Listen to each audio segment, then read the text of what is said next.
pambabastos daw ng ating Pangulong Bongbong Marcos. So, limot nila kung paano nila binabastos araw-araw at sa bawat rally na kanilang ginagawa na dati ang pangalan nila, ang tawag nila prayer rally. Pero ang maririnig ninyo, murahan ng murahan.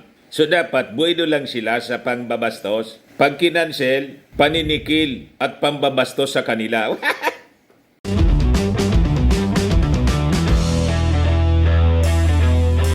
O ano niya, Mr. Maravillas, nangyari sa Nausog Rally? Iyakan po. Umuusok sa galit po yung mga organizers. Kasi na-cancel po. Kinancel na lang nila. Ang sabi sa mga nakukuha natin mga kababayan na information, galing mismo doon sa mga taga Bulacan. Marami tayong tagapanood po dyan sa Bulacan. Wala man daw kasi na nag-confirm na marami na dadalo sa Nausog Rally. Hindi man kasi po nila yan baluarte. Kaya siyempre, mahirapan po yung paghakot ng mga tao. Di na lang kasi doon sa kanilang lugar, mga kababayan. Kaya lang, kahit nga doon po sa kanilang lugar, yung mga sinasabi nila na they're expecting 100,000 participants. Yung latest na ginawa po nila na defend the flag of China doon sa rally, doon sa Tagum City, sa estimate po ng mga authorities natin, ng mga police, mga 6,000 lang daw. Ang ibig sabihin po mga kababayan, kahit doon sa lugar nila, marami nang naiinis. Kaya lang po, siyempre, kailangan nilang gawin. Nakabantay po si Xi Jinping. Ano niya yung mga ginagawa ninyo dyan? Sayang lang yung mga pinapadala naming support. Kaya gigil na gigil po yung Defend the Flag of China rally. Na-cancel po. Ngayon, ang mga akusasyon nila, mga kababayan, ginigipit daw sila ng gobyerno. Kasi hindi pinaintulutan, di binigyan ng permit.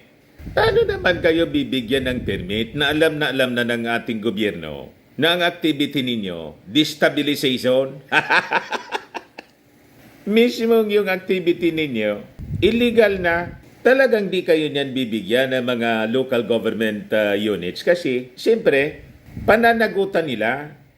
Kaya yung province, yung munisipyo, hindi nagbigay. Alam nilang panggugulo. Tapos ang tawag nila mga kababayan sa kanilang activity, peace rally. Paano naging peace rally po? Ang ganong ori ng pagtitipon na ang mga plano nga ninyo, lusubin yung Palasyo Malacanang, magkodita. Gato nga nagsusunod na people power para tanggalin yung ating Pangulong Bongbong Marcos at saka iluklok si Inday para pagtakpan po yung secret deal sa China. O, di ba? Sabi ni Bastos, ni Baste, it is a clear violation of the people's right to peaceful assembly.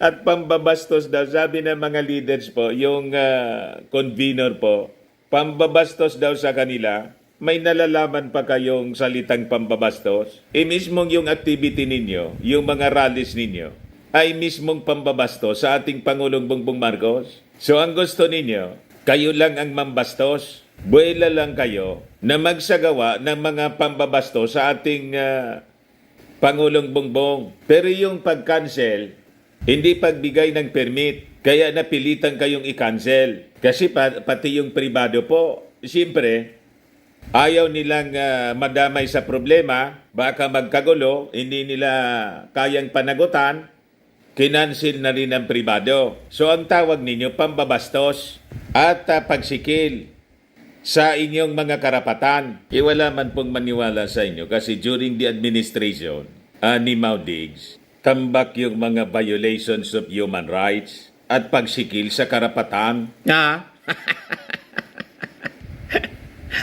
Under the administration of former President Rodrigo Duterte, Human Rights Alliance Karapatan has recorded 4,586 restrictions of or violent dispersals, of mass actions, public assemblies, in gatherings. May panggigipit pa kayong nalalaman na mag-akusa sa ating administrasyon ng ating Pangulong Bongbong Marcos. Bakit hindi niyo tingnan ang records ng inyong administrasyon? Pero niya, Mr. Maravillas, iyakan pala. Iyakan po. Umarap sa media ang mga convenor ng maisog Defend the Flag Peace Rally. Para po kundinahin nila yung sabi nila, pagsikil sa kanilang karapatan ng malayang pamamahayag. Hindi na kayo nahiya. Gusto ninyo, buwilo lang kayo sa inyong panggugulo at pambabastos sa ating Pangulong Bongbong Marcos nang hindi kayo bigyan ng permit at makancel ang inyong disturbed rally kung saan matindi yung ginagawa ninyong pambabastos sa ating Pangulong Bongbong Marcos. Sasabihin ninyo, pambabastos ang ginawa ng ating Pangulong Bongbong sa inyo. May ganon.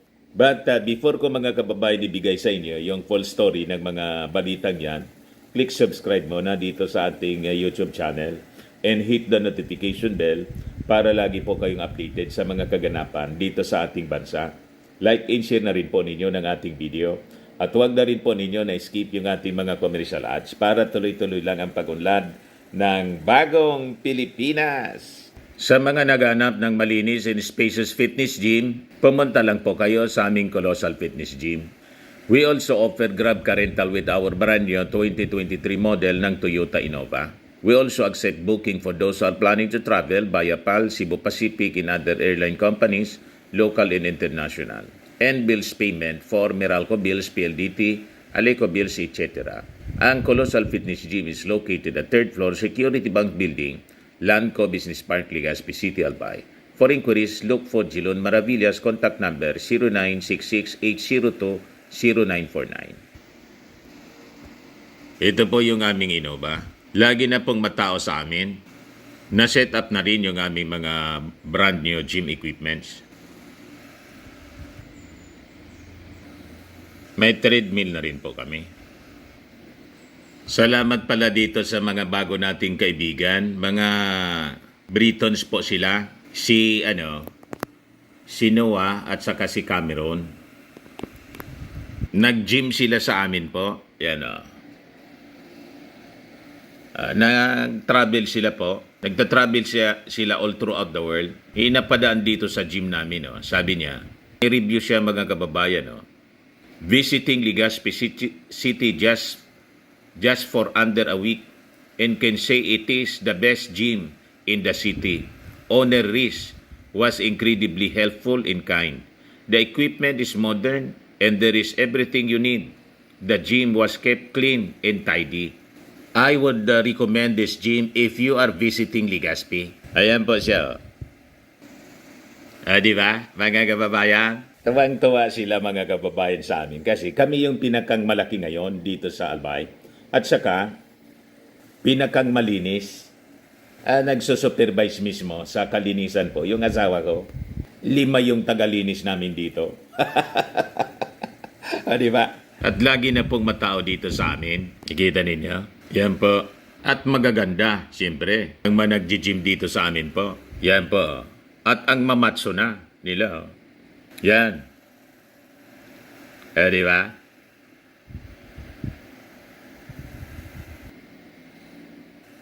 Ito naman po yung bago naming product na binibenta online. Eye Glow Serum, whitening po siya. Tingnan ninyo yung epekto sa aking anak na architect before and now. Yung mga inquiries po ninyo, dumiretso na lang kayo sa kanyang Facebook account, Riz Maravillas. Ito naman po, Firmax Firming and Lifting Cream. Pinapahid po sa mga pulses and affected area. Mainam po ito sa mga pains at paninigas na mga kaso-kasuan. Ito naman po, Automax Radiant Serum. Sa mukha naman yung application. Anti-aging po siya. You will look 10 years younger than your age. Sa mga cancer patients naman po, baka lang gusto ninyo itong itry. Ningxia Red Mix Fruit Drink. Hindi man po siya gamot, food supplement siya. Kaya lang, gawa siya mga kababayan sa goji berry. Yung goji berry may anti-cancer properties. O ngayon, yung mga inquiries ninyo, dumiritso na lang kayo sa aming messenger sa Facebook para masagot namin agad. Ayos ba? Ayos na niya, Mr. Maravillas. So, balikan natin mga kababayan ang iyakan ng mga DDS. Gumagawa sila ng drama, ng kwento, na ginigipit sila mga kababayan ng ating gobyerno. Ang intensyon nila, galitin yung mga mauuto nila para mag-people power. Another edge sa people power po. At nang si Inday, maiupo nila mga kababayan. Pag nakaupo si Inday, di solve na yung problema nila sa ICC. Pati si Pacquiao. Masaya si Pacquiao, masaya si Bantag, masaya mga kababayan si Maudigs, hindi na problema yung ICC, lalong masaya mga kababayan si Xi Jinping. Ayos na ayos sila dito sa West Philippine Sea. Na-engage ninyo ang kanilang agenda kung kaya gusto nilang manggatong ng another people power. At ang gustong mangyari nila, hayaan sila ng ating gobyerno na mag-destabilize kasi pag hindi tulad ng pagka-cancel nila ng peace rally pambabastos daw ng ating Pangulong Bongbong Marcos. So, limot nila kung paano nila binabastos araw-araw at sa bawat rally na kanilang ginagawa na dati ang pangalan nila, ang tawag nila prayer rally. Pero ang maririnig ninyo, murahan ng murahan. So dapat buwido lang sila sa pangbabastos. Pag kinansel, paninikil at pambabastos sa kanila. May ganon mga kababayan. At violation daw ng kanilang people's right to peaceful assembly. Sabi dito sa report ng Impact Leadership, clear violation of the people's right to peaceful assembly. Duda po. Yung mainstream po, chiniko yung mga balita sa mainstream. Wala man pong nag-cover. Ang nag-cover lang po yung SMNI nila, yung istasyon ni Pacquiao. Pero yung mga national dailies po at mga mainstream television, wala mang ka-interest po.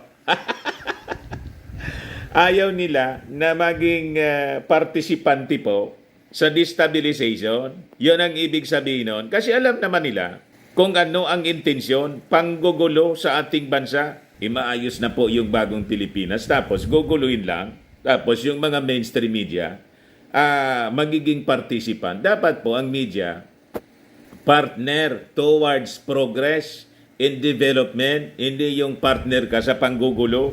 Nagbigay sa kanilang ng franchise yung gobyerno, yung Congress pagkatapos, imbis tumulong para maging maunlad ang isang bansa, sila pa yung maging instrumento sa kaguluhan.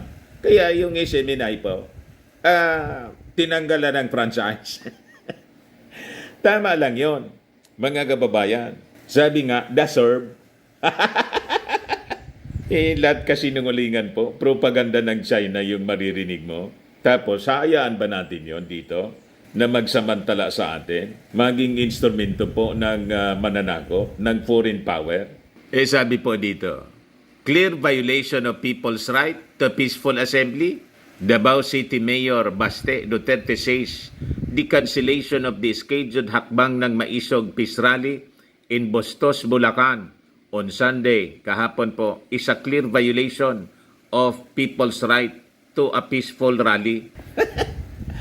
May nalalaman pa kayong ganon? Kaya sabi po dito, kinalkal tuloy ng Impact Leadership yung records ng kanyang tatay. Sabi dito, under the Duterte administration, Human Rights Alliance Karapatan has recorded 4,586 restrictions or violent dispersals of mass actions, public assemblies, in gatherings. Recently, a court dismissed the case filed during the Duterte administration against the Piston 6 jeepney drivers who were arrested and detained in 2020 for holding peaceful action in Caloocan City to fight for the safe restoration of the livelihood during pandemic. Basag na basagan niya, Mr. Maravillas.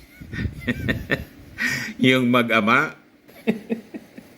Wala kayong moral authority to speak about human rights violations ninyo, ng human rights violations ng inyong hanay. Wala kayong karapatan na pagsalitaan yung ating administrasyon, yung ating Pangulong Bongbong Marcos, na ni minsan hindi nagsalita ng masasama sa inyo. Tapos, sasabihin ninyo, binastos kayo kasi na-cancel ang inyong rally doon sa Bulacan. Track na pambabastos yung ginagawa ninyo sa ating Pangulong Bongbong Marcos sa lahat ng rallies na ginawa ninyo. Tapos you have that gall to say na binastos kayo. So ang ibig sabihin, kayo lang yung may karapatang mangbastos ng mangbastos. Tapos ang tawag ninyo sa cancellation, pambabastos sa inyo. Pinipretend lang ng ating gobyerno ang possible destabilization kasi mismong kayo yung nagsabi na gusto na ninyong lusobin yung Palasyo Malacanang. Gusto ninyong itulad sa kanyang tatay ang ating Pangulo. O di ba? That is a clear declaration ng destabilization. Ayaan ba yun ng ating gobyerno? Mga illegal yung mga intensyon ninyo. Ayan, sabi ni Baste, the actions taken by the administration against the scheduled hakbang ng Maisog Rally in Bulacan today is a clear violation of the people's right to peaceful assembly. What they did has only proven once again that they do not respect the Filipino people. Tingnan naman ninyo ang itsura ninyo at mga pinagsasabi ninyo kung karispe-respeto. Sa itsura pa lang.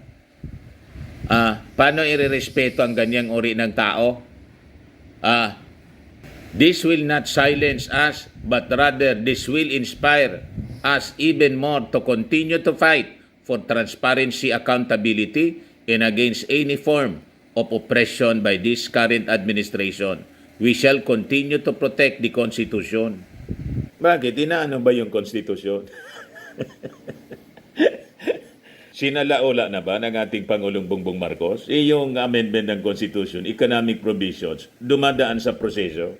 Tapos may mga nalalaman pa kayong transparency, accountability. Hindi nga may piliwanag ni Inday yung 125 million kung paano nilunok ng 11 days.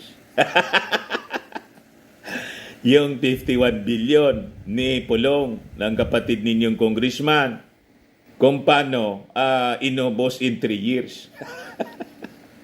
Sa kanyang distrito, 51 billion. Hindi nga may maipaliwanag kung saan napunta. May transparency, accountability pa kayong nalalaman. Kaya nga, tinanggal yung confidential funds ni Inday para hindi na malunok. Nadala po yung Kongreso. Kaya galit na galit kayo. Nagsimula yan doon sa confidential fund. Ito si Pinta King. Pakinggan natin kung ano yung sinasabi. Sabi dyan, hindi kami binigyan ng mga mayor ng permiso na mag-rally. Baka hindi ninyo alam, may mabigat na parusa yan. Nasa konstitusyon yan. Alam nila.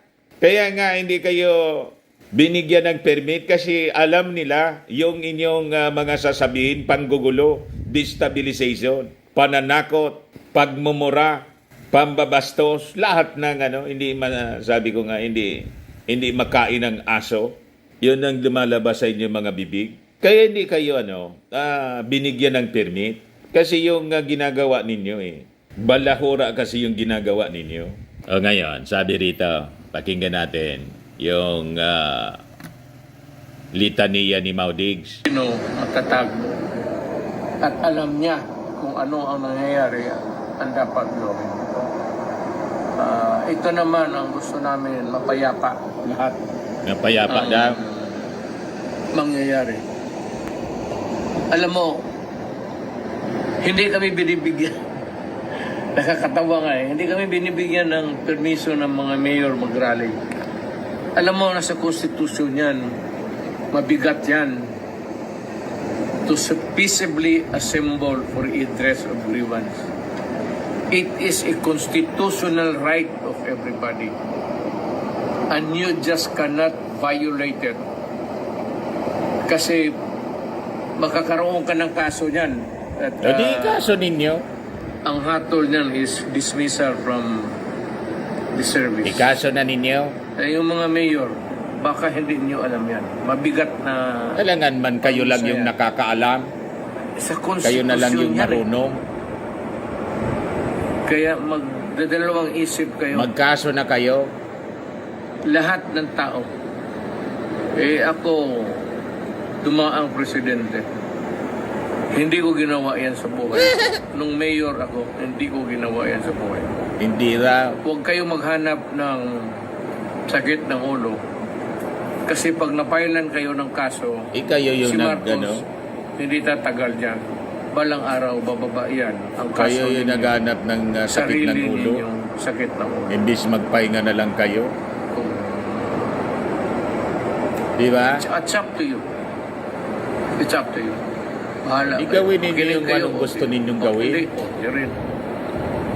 Pero ang Di ba? consequence ng ginagawa ninyo, mabigat yan. Hindi daw niya mga kababayan ginawa na isuppress yung rights to peaceful assembly. Alam nga niya, Mr. Maravilla, sinungaling? Sinungaling nga po. Ha? Under the administration of former President Rodrigo Duterte, Human Rights Alliance Karapatan has recorded 4,586 restrictions or violent dispersals of mass actions, public assemblies, in gatherings. Ayan o. Tapos, never daw niya na ginawa during his administration. Ito yung mga minions, mga kababayan ni Maudigs. Pakinggan natin kung ano yung mga pinagsasabi nila. Thank you, Bishop. Obispo pala yun. Starting, O yan si Badoy. bakit ba tayo nandito ngayon? May nangyari na naman as if it wasn't even clear enough to us na ang Marcos administration ay mapasupil at abusado at arrogante. Hindi pa enough. As if hindi pa napakarami ng atraso ng... Yung gawain nila po na pagiging arugante, abusado, yun mga kababayan ang inaakusa nila sa ating Pangulong Bongbong Marcos. Sino man maniwala sa inyo? Ngayong ating Pangulong Bongbong Marcos nga, seldom na magsalita tungkol sa mga panggugulo ninyo, kung hindi nga siya matanong ng mainstream media tungkol sa West Philippine Sea na pumasok sa secret deal, si Maudigs, hindi siya sasagot.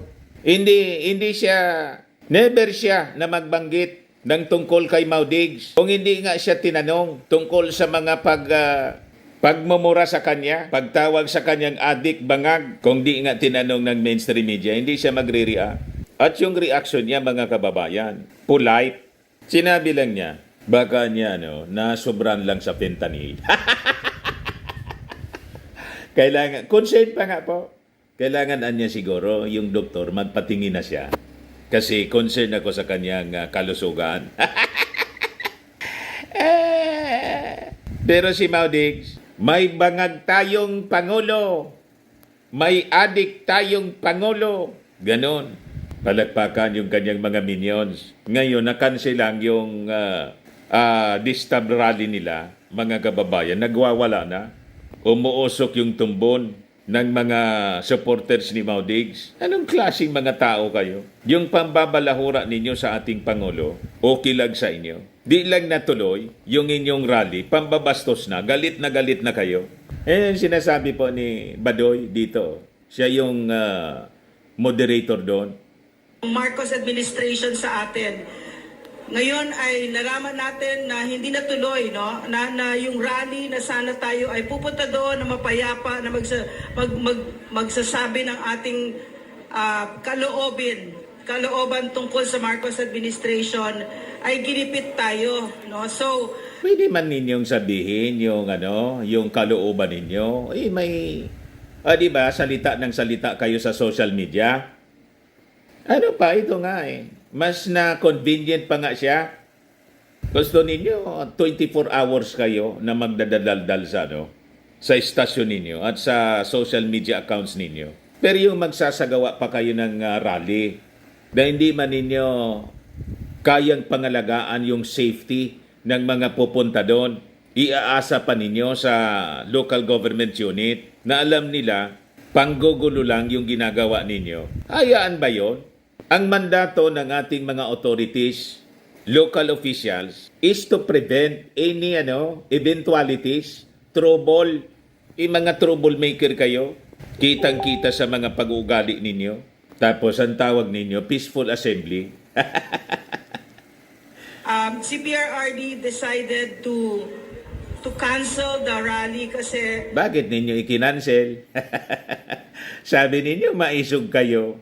Tapos naduwag kasi natakot kayo na idiretso, ituloy. Ang totoo niyan, may mga lumabas na information galing po sa koalisyon ng mga Bulakenyo. In-invite siguro yon. Pero nagsabi, hindi niya kami pupunta dyan. Kukunti yun nag-confirm po na magpa-participate. Yun ang lumabas po na istorya. So gumawa na lang sila ng drama na sinasabing ginigipit sila para pa-victim po, para gatungan po yung mga mamamayang Pilipino na mauuto nila. Tama pa ang ating mga analysis? Wala man po kasing maraming gustong pumunta doon kasi hindi man po nila teritoryo, hindi pa man nila baluarte. Di ba? number one, ayaw na niya na may masaktan na Pilipino kasi ganyan ang totoong Pangulo. No? Ganyan ang totoong Pangulo at yan yung nakita natin kay PRRD. Ayaw daw niyang, pero gusto ninyong manakit. Tama? And it was validated yung decision. Yung mga pinagsasabi pa lang ninyo pambabastos, napakasasakit na mga pananalita. Kaya nga po, hindi na makatiis yung First Lady, nagsalita na rin, nagpa-interview kay Katonying. PRRD, nung nalaman natin na meron palang mga mag-i-infiltrate nung rally na yon na mapayapa. No? So, napakahalaga ng araw na ito na nagtipon-tipon tayo dito kasi hindi na papayag ang Pilipino dito. Walang maniniwala sa inyo sa ganyang mga senaryo, mga kwento ninyo. Kasi alam ng mga mamamayang Pilipino, mga sinungaling kayo. Kaya nga pasara yung SMNI for spreading fake news at kayo kasama doon sa inimbestigahan ng Kongreso. Si PRRD, ang mga nakaupo sa Malacanang, hindi nila kilala ang Pilipino at wala rin siyang kakayanan na matuto ng leksyon na ibinigay ng kasaysayan sa kanya. So in starting, we are going... Alam na ng Palasyo Malacanang, kaya nga po inunahan na kayo.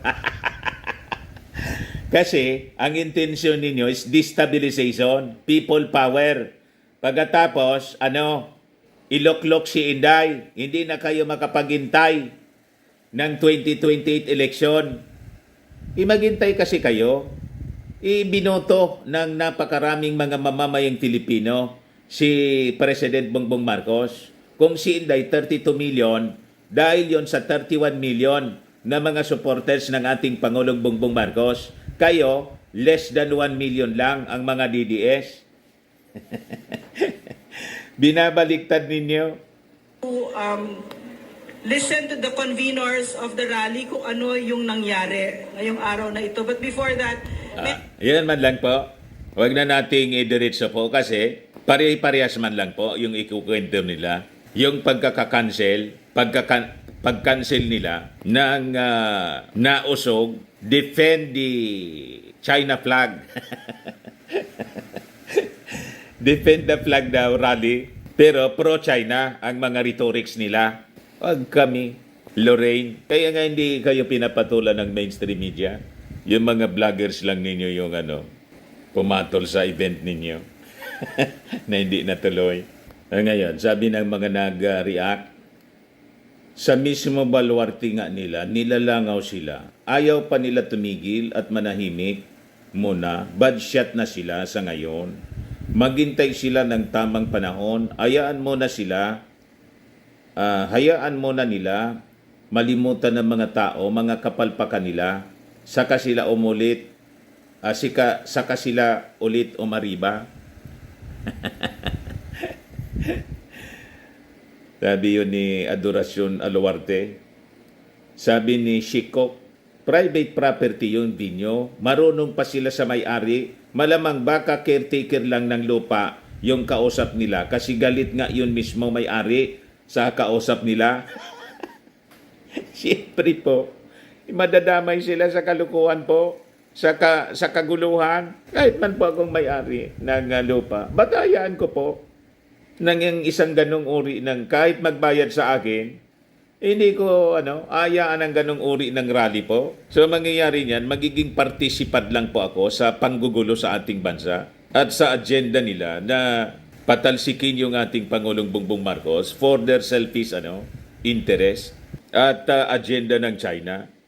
Sabi ni Van Car for Hire, I like your insights, Mr.